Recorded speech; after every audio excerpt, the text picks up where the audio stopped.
नमस्कार विद्यार्थियों। हम परिवहन संचार एवं व्यापार पढ़ रहे थे। हमने उसका भाग 1 कवर कर लिया है। ये उसका सेकंड पार्ट है और आइए आगे करते हैं इसके बारे में। तो आज हम जो है वायु मार्ग के बारे में पढ़ेंगे। वायु मार्ग जो है ये सबसे फास्टेस्ट है। बहुत तीव्र गति से आपको एक स्थान से दूसरे स्थान पर पहुंचा देता है। नई टेक्नोलॉजी है, एकदम आधुनिक है और महंगा भी काफी है। हर कोई ट्रैवल नहीं कर पाता, अफोर्ड नहीं कर पाता एयर ट्रैवल। तो अगर हमें बहुत दूर की डिस्टेंस को ट्रैवल करना है, बहुत लंबी दूरी है, तो उसके लिए जो है वायु मार्ग बहुत ही सुखद यात्रा करने का एक परिवहन का साधन है और बहुत जल्दी आपको पहुंचा देता है। तो हमारे देश में जो है 1911 में इलाहाबाद से नैनी के बीच में लगभग 10 किलोमीटर की एक फ्लाइट हुई थी। और जो 1933 में इंडियन नेशनल एयरवेज की स्थापना की गई थी और फिलहाल जो है हेडक्वार्टर दिल्ली में ही है आज भी। तो 1953 में जो है वायु परिवहन जो है उसका राष्ट्रीयकरण कर दिया गया था और इसके अंदर दो टाइप्स की एयरलाइंस आई थी। एक घरेलू परिवहन वायु परिवहन सेवा दे रही थी और एक अंतर्राष्ट्रीय वायु परिवहन सेवा।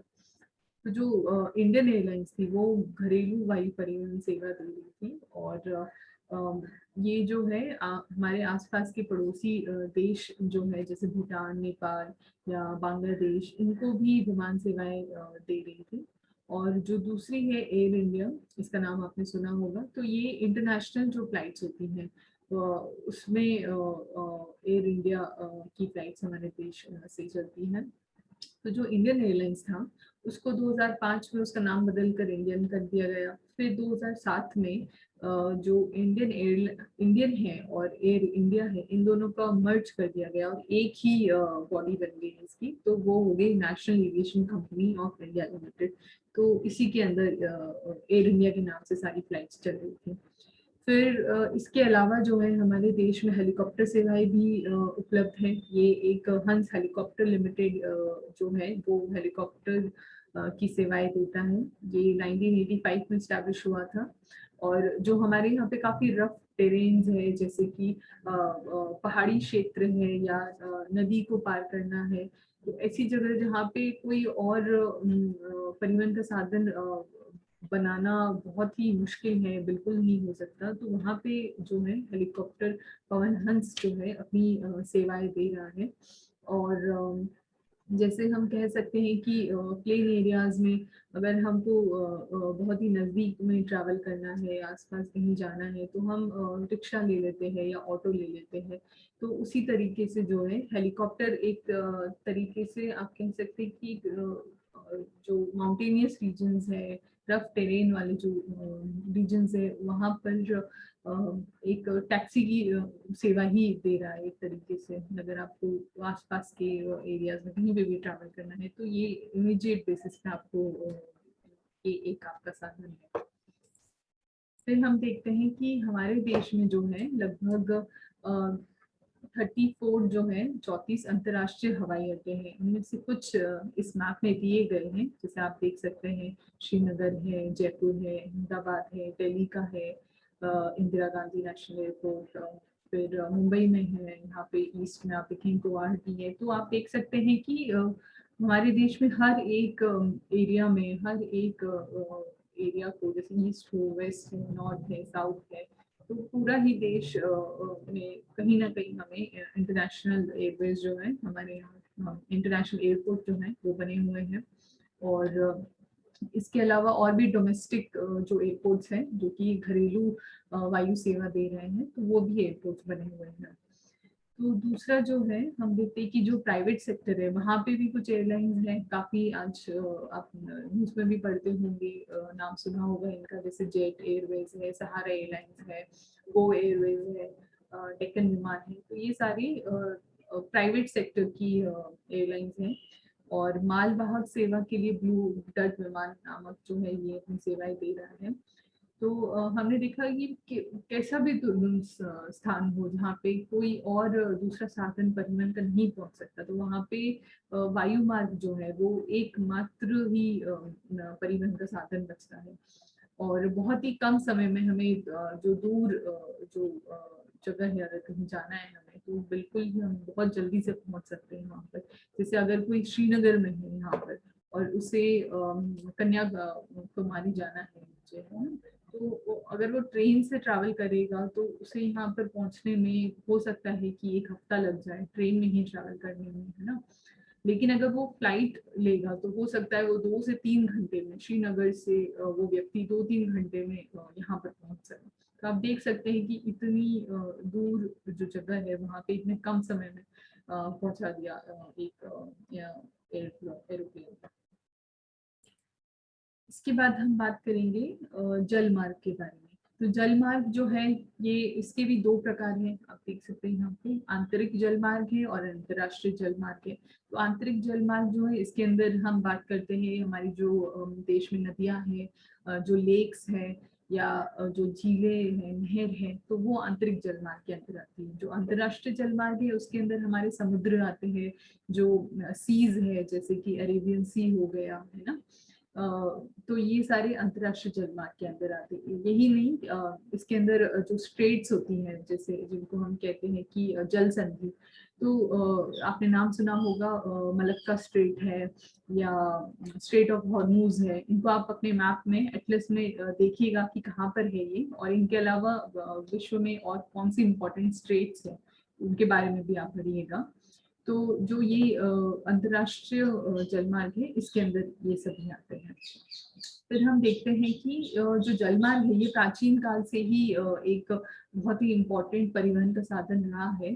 जैसे हम देखेंगे कि जो तटीय इलाकों में रहते थे तब भी लोग नाव बनाते थे, इसी को ही यूज करते थे। अगर आसपास अगर वो फिशिंग करने के लिए जा रहे हैं, थोड़ा सा भी ट्रैवल कर रहे हैं वो पानी में, तो वो नावों का ही इस्तेमाल करते थे। ब्रिटिशर्स जैसे हमारे यहाँ आए थे मॉडर्न पीरियड में, है ना, तो वो भी शिप से ही आए थे। ठीक है, तो हम देखते हैं कि नौ संचालन मार्ग जो है हमारे देश में लगभग 3500 किलोमीटर लंबा है, और प्रति वर्ष जो है लगभग 5 करोड़ टन माल जो है उसकी ढुलाई इसी से होती है।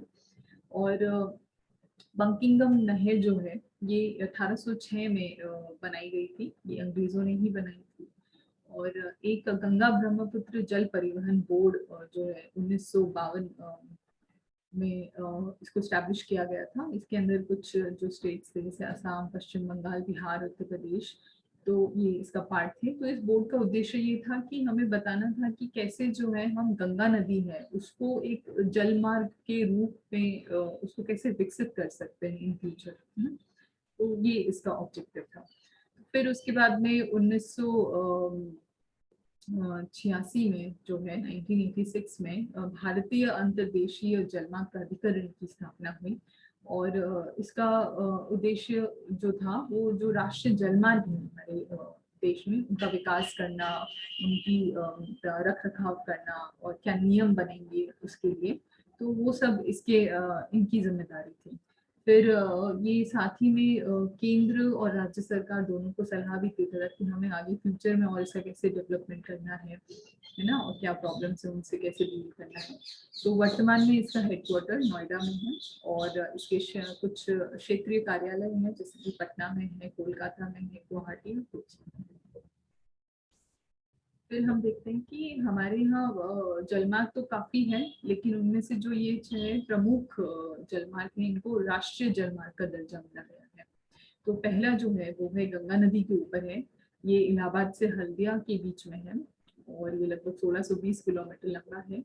दूसरा ब्रह्मपुत्र नदी पर है, ये सादिया से धूबरी तक का है, 891 किलोमीटर का है ये। फिर तीसरा है जो नेशनल वाटरवे, वो है कि केरल के बैकवाटर्स में है, कोट्टापुरम से कोलम तक का है। फिर जो हमारा नेशनल वाटरवे 4 है, ये गोदावरी और कृष्णा नदी जो नहर है उस पर बना हुआ है। इसकी कुछ 3 खंड में इसको डिवाइड किया गया है। तो एक काकीनाडा से पुदुचेरी तक का है, एक भद्राचलम से राजमुंद्री है, और जो कृष्णा नदी है उसमें वजीराबाद से विजयवाड़ा खंड तक है। फिर जो पूर्वी तट है उसके उधर जो ब्राह्मणी नदी बहती है, महानदी डेल्टा सिस्टम है, तो उसमें उड़ीसा के ईस्ट कोस्ट में ये मताई नदी, ब्राह्मणी नदी और महानदी डेल्टा के सहारे एक जो राष्ट्रीय जलमार्ग बना हुआ है 5वां।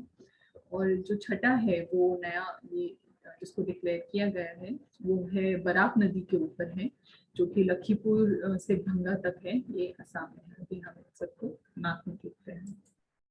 ये देखते हैं हमारा नेशनल वाटरवे 1 है, ये आप देखेंगे हल्दिया है यहाँ वेस्ट बंगाल में, यहाँ से ये जा रहा है, ये इलाहाबाद तक है जो कि प्रयागराज से आज। फिर ये है हमारा नेशनल वाटरवे 2, ये ब्रह्मपुत्र रिवर पर है, ये है धुबरी से सादिया, ये देखिए आप यहाँ सादिया है, ये आसाम में ही है। और अब अपनी एटलस में नॉर्थ ईस्ट के मैप को देखिएगा कि और कौन कौन से स्टेट्स हैं यहाँ पर, और जो ब्रह्मपुत्र नदी है उसके जो ट्रिब्यूटरीज है उसके बारे में पढ़िएगा। फिर ये है हमारा नेशनल वाटरवे 3 है, ये हमारा कोलम से कोटापुरम है, ये पूरा केरला में ही है, केरला के जो बैक वाटर्स है उसमें है। फिर जो चौथा है हमारा, इसके 3 खंड के बारे में हमने देखा था, तो एक था भद्राचलम से राजमुंद्री, दूसरा था वजीराबाद से विजयवाड़ा, और तीसरा जो था काकीनाडा से पुडुचेरी तक। फिर है ये हमारा नेशनल वाटरवे 5, ये है हमारा यहाँ पर उड़ीसा में है, ये पूर्वी तट पर। फिर ये है हमारा नेशनल वाटरवे 6, ये लखीपुर से भंगा तक है, ये है असम में है, बराक नदी। फिर हम देखते हैं कि हमारे यहाँ पे कुछ इंपॉर्टेंट सी पोर्ट्स भी हैं, कुछ इनमें से मेजर पोर्ट्स हैं, कुछ इंटरमीडिएट पोर्ट्स की तरह काम करते हैं। इंटरमीडिएट पोर्ट्स ये है कि मतलब मेजर पोर्ट में तो सामान लाके स्टोर किया गया है, अब उसको बाहर के क्या बोलते हैं पूरे जो देश में अगर हमें उस सामान को भिजवाना है तो यहाँ पे भी कुछ कंटेनर्स रखे गए, यहाँ पे भी कुछ सामान, यहाँ पे भी माल ढुलाई होती है, ताकि यहाँ पे जो प्रेशर पड़ रहा है सामान का तो वो थोड़ा कम हो सके। तो ये साइड में और हमारे इंटरमीडिएट पोर्ट्स नए खोले गए हैं। तो देखेंगे हम इम्पोर्टेंट, जैसे ये कांडला पोर्ट है यहाँ पे गुजरात में है, फिर मुंबई का पोर्ट है, एक जवाहरलाल नेहरू पोर्ट है, फिर यहाँ पे हम देखेंगे ईस्ट में चेन्नई पोर्ट है, विशाखापट्टनम पोर्ट है, यहाँ पे डायमंड हार्बर पोर्ट है कोलकाता में। तो ये मेजर पोर्ट्स हैं।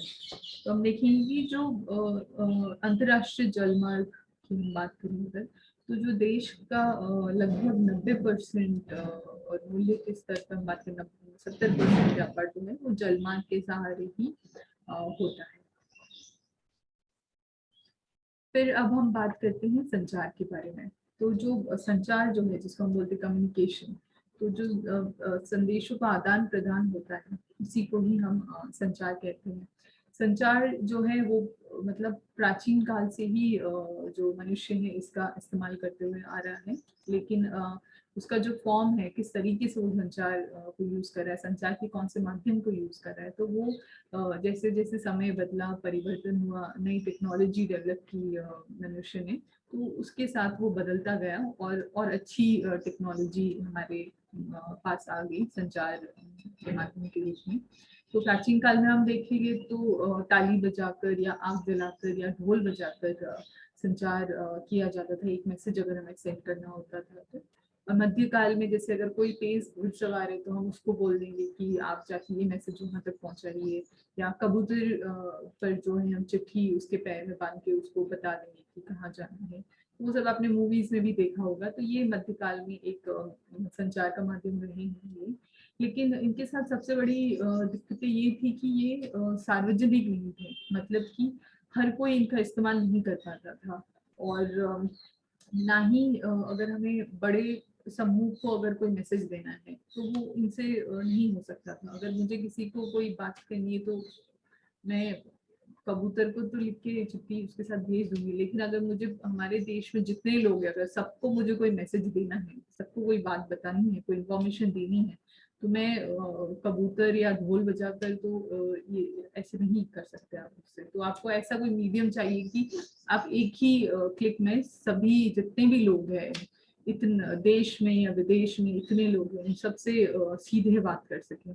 है ना। और जो एक तीसरी दिक्कत ये थी कि टाइम बहुत लगता था इससे इस इन जो माध्यमों से संचार करने में।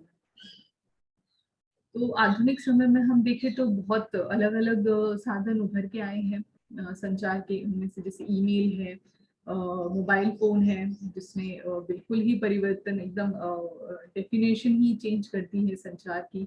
और पुस्तक हो गई आपकी, न्यूज़पेपर्स हो गए, आप रेडियो का यूज करते हो, सिनेमा जो आप मूवीज देखते हो, इंटरनेट जो है, तो ये सभी संचार के ही आधुनिक माध्यम है। तो अगर हम बात करें कि इंडिया में जो है, भारत में कैसे डेवलपमेंट हुआ संचार के माध्यमों का, तो अगर हम पहली बात करें डाक सेवा की, तो जो 1837 में जो है सबसे पहले डाक सेवा स्टार्ट हुई थी हमारे यहाँ।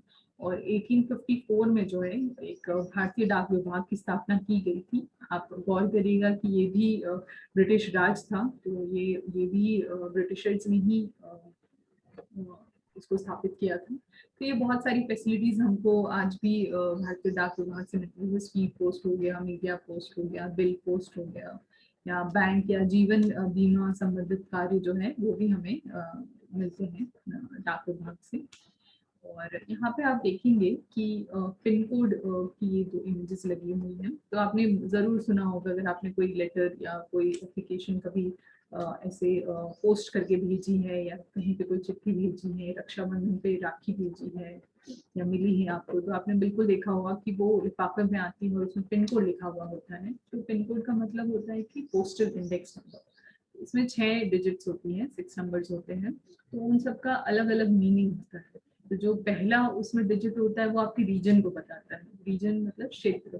तो भारत को जो है 4 क्षेत्रों में बांटा गया है। एक है नॉर्थ, उत्तर, एक है वेस्ट पश्चिम, एक है दक्षिण और एक है पूर्वी। तो इन सबको नंबर्स दे रखे हैं। जो नॉर्थ में है उसके 1 और 2 डिजिट्स आएंगे, जो वेस्ट में है या 3 या 4 आएंगे। यहाँ पे जैसे 5 लिखा हुआ है तो ये साउथ रीजन है ये। फिर जो दूसरा डिजिट आएगा वो स्टेट को बताएगा कि कौन सा स्टेट है वो। फिर उसके बाद में आएगा कि आपका जिला कौन सा है, जिले का डिजिट आएगा।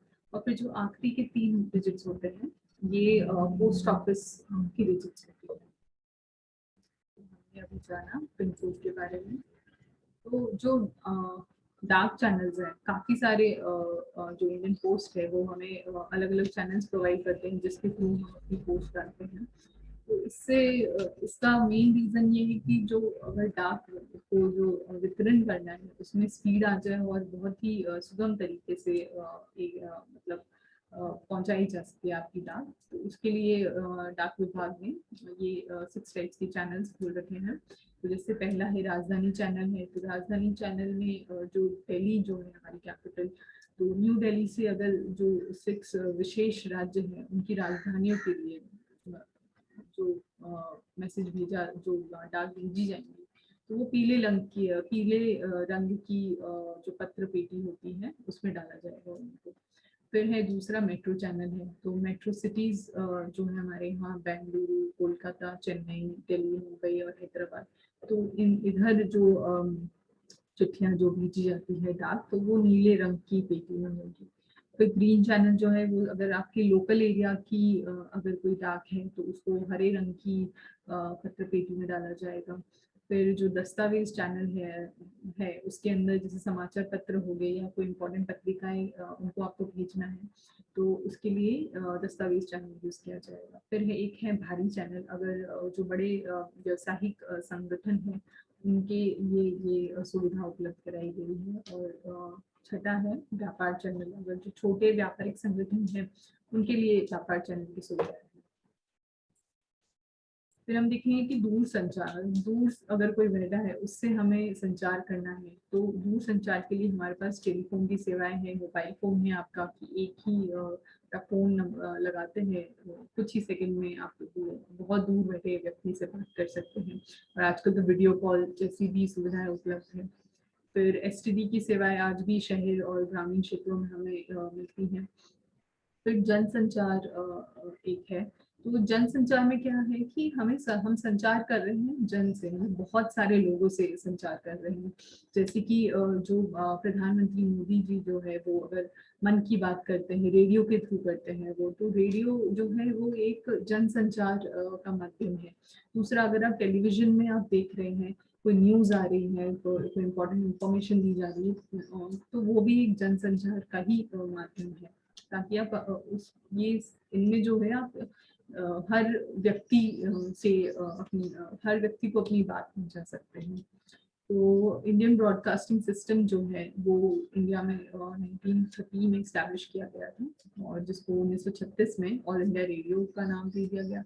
फिर उसी को आकाशवाणी बना दिया गया 1957 में। वर्तमान में आपने सुना हो कि इसको प्रसार भारती भी कहा जाता है।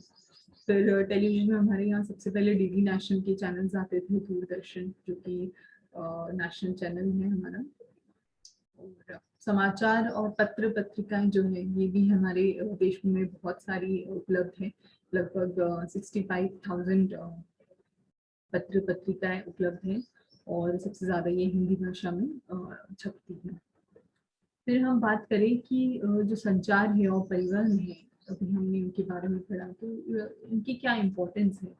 तो हम देख सकते हैं कि ये प्रादेशिक विकास के लिए बहुत ज़रूरी है। जैसे हमने पहले भी पढ़ा था कि अगर हमें पूरे कंट्री का या किसी भी एरिया का डेवलपमेंट करना है तो हमें बिल्कुल ही अच्छे संसाधन चाहिए, उसके लिए परिवहन के साधन चाहिए, है ना। संचार करने में कोई दिक्कत नहीं होनी चाहिए वहाँ पे, तो ये बहुत इम्पोर्टेंट है। ये आम जनजीवन को भी बहुत इम्पैक्ट करते हैं। जैसे कि अगर आपके पास कहीं ट्रैवल करने की सुविधा ना हो, अगर आपको हॉस्पिटल जाना है या आपको अपने स्कूल जाना है, और आपके पास उधर पहुंचने के लिए आपके पास कोई साधन नहीं है, आपके पास स्कूल बस नहीं है, सड़क अच्छी नहीं है, तो इम्पैक्ट होता है, आपको डिफिकल्टी होगी वहाँ पहुंचने में।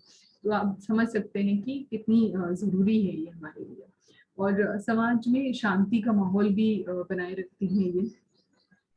और अगर आप पुलिस है, जो सैनिक है वो तैनात किए जाते हैं अलग अलग क्षेत्र में। हमारा देश इतना बड़ा है, और एक छोर से दूसरी छोर अगर हमें कोई मैसेज पहुंचाना है, कोई जैसे इंस्ट्रूमेंट से अगर हमें वो ट्रांसपोर्ट करने हैं, है ना, तो वो करना मुश्किल हो जाएगा अगर हमारे पास अच्छा परिवहन के साधन नहीं होंगे, तो उसमें दिक्कत आएगी काफी। और यही नहीं, साथ में ही सामाजिक और सांस्कृतिक विकास के भी सूचक है। अगर हमें जो हमारी इतनी जनसंख्या है, हमारे इतने लोग हैं देश के, तो अगर हमें सबको एजुकेट करना है या अवेयरनेस जागरूकता फैलानी है सबके अंदर किसी बात, अभी जैसे कोरोना का ही टाइम है ना, अगर हमें सबको मैसेज देना है कि आप घर में रहिए, मास्क पहनिए। अगर हमारे पास संचार के माध्यम नहीं होते तो हम ये कैसे कर पाते हैं, कैसे एक ही मतलब पल पल की जो खबरें हमें कैसे मिल पाती अगर हमारे पास संचार के इतने अच्छे माध्यम आज नहीं होते।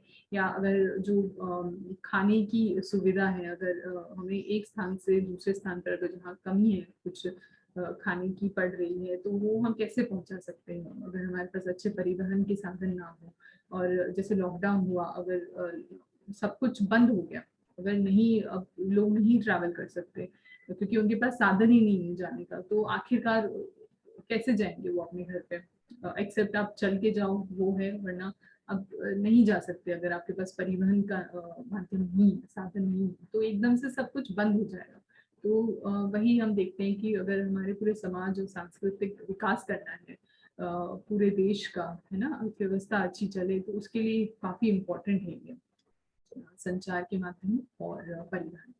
अब हम बात करेंगे अंतर्राष्ट्रीय व्यापार के बारे में। व्यापार जो है, अगर दो व्यक्ति या राज्य या अथवा देश जो है, तो है ना, वो अगर उनके बीच में जो कोई सामान का या सेवाओं का, ध्यान दीजिएगा यहाँ पे सामान और सेवाएं दोनों, उनका अगर क्रय और विक्रय होता है तो उसे व्यापार कहा जाता है। और दूसरी हम बात करते हैं अंतर्राष्ट्रीय व्यापार की। जब ये जो व्यापार है ये दो या दो से अधिक देशों के मध्य होता है तो उसको अंतर्राष्ट्रीय व्यापार कहते हैं।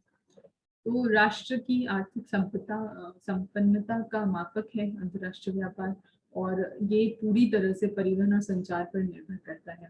तो यहाँ पे आप देख सकते हैं कि कैसे जो है, अगर यहाँ पे यूएस में कोई प्रोडक्ट बना है और अगर उसको हमें भारत में पहुंचाना है तो बिल्कुल हमें इसके लिए परिवहन चाहिए होगा।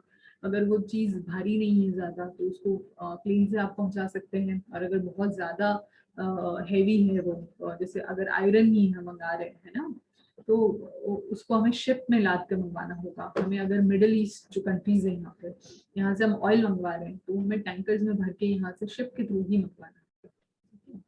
तो विश्व के सभी देश जो है अंतर्राष्ट्रीय व्यापार पर निर्भर है, और इसका मुख्य कारण ये है कि जो संसाधन जो है वो क्षेत्रीय उपलब्धता उनकी जो है या वितरण है उसमें असमानता है। हो सकता है कि जो हमारे यहाँ पर बासमती राइस मिलते हैं तो वो यूएस में प्रोड्यूस नहीं होते, अब उन्हें वो चाहिए तो हमें यहीं से वो भेजने पड़ेंगे, है ना। हमारे पास तेल की कमी है, तेल नहीं है हमारे पास, पेट्रोलियम ये जो है, तो हमें यहाँ से उसे मंगवाना पड़ेगा। तो जैसे कोल है, तो कोल जो है ऑस्ट्रेलिया में काफ़ी प्रोड्यूस होता है, तो वो यहाँ पे जो दूसरी कंट्रीज है जैसे जापान है, चाइना है, तो इनको वो यहाँ से ट्रांसपोर्ट करता है। तो ये व्यापार जो हो रहा है वो इसी बेसिस पे हो रहा है कि एक कंट्री के पास तो वो काफ़ी है, मात्रा में है, और दूसरी कंट्री के पास वो नहीं है, तो ये आपस में इसी तरीके से व्यापार करेंगे। और हो सकता है कि इस देश के पास ऐसी कोई वस्तु है जो इधर अधिक मात्रा में लेकिन इसके पास नहीं, तो वो फिर इसे यहाँ पे बेचेंगे। तो जो हम यहाँ पे दो टर्म्स के बारे में जानते हैं, आयात और निर्यात। जो हम दूसरे देश से हमारे देश में मंगा रहे हैं सामान, तो उसको बोलते हैं आयात, इम्पोर्ट। और जो हम निर्यात कर रहे हैं, मतलब हमारे देश में कोई वस्तु बनी है तो मिलती है, उसे हम दूसरे देश में भेज रहे हैं, तो उसे हम बोलेंगे एक्सपोर्ट या निर्यात। और जो इन दोनों के बीच में जो अंतर होता है वो व्यापार संतुलन को निर्धारित करता है, और इसके अनुकूल और प्रतिकूल प्रभाव पड़ते हैं व्यापार संतुलन में। अगर हमारे आयात ज्यादा है निर्यात के मुकाबले, तो उसका इम्पैक्ट जो है वो बुरा पड़ता है। और अगर हमारा एक्सपोर्ट ज्यादा है इंपोर्ट के मुकाबले में, तो वो हमारी इकोनॉमी के लिए, अर्थव्यवस्था के लिए, हमारे देश के लिए, तो उसके लिए वो बेटर है। फिर हम देखते हैं कि भारत का अंतर्राष्ट्रीय व्यापार की क्या डिजिट्स हैं, क्या फैक्ट्स हैं, डेटा है उसके। तो हमारे देश जो है वो स्वतंत्रता के बाद ही जो बहुत सारे जो देश हैं बड़े बड़े, उनसे औद्योगिक एवं सामाजिक आर्थिक विकास की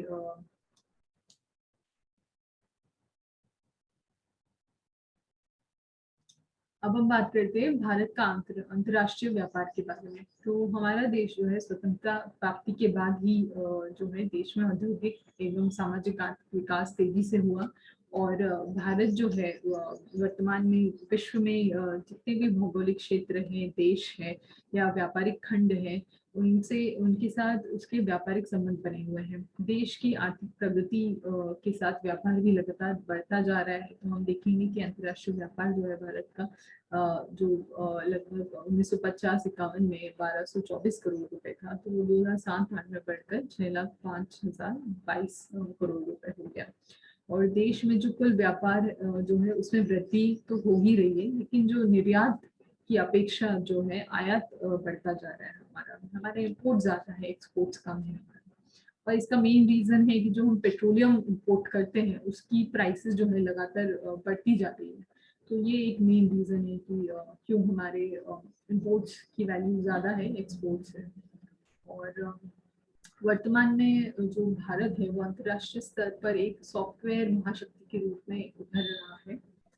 और यहाँ पे कुछ ये आइटम्स मेंशन है, वस्तुएं जो हम इंपोर्ट करते हैं और एक्सपोर्ट करते हैं। जो निर्यात करते हैं वस्तुएं, उनमें ये है जैसे कि इंजीनियरिंग सामान है, पेट्रोलियम है, पेट्रोलियम के उत्पाद है, आभूषण है, रसायन एवं उससे एसोसिएटेड कुछ प्रोडक्ट्स है, वस्त्र है, कॉटन क्लोथ्स जो है वो हम काफ़ी एक्सपोर्ट करते हैं, है ना।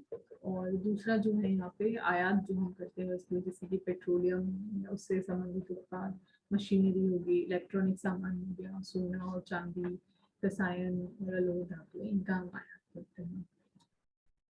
तो आज हमने पढ़ा जल मार्ग के बारे में, वायु मार्ग के बारे में, और संचार और अंतर्राष्ट्रीय व्यापार के बारे में पढ़ा, और आपका जो ये पार्ट है यही समाप्त होता है उसका। और आई होप कि आपको ये अच्छे से समझ में आया होगा, और अब आप जब अपना चैप्टर वापस पढ़ेंगे अपनी किताब में तो आपको अच्छे से चीज़ें समझ में आएंगी। धन्यवाद।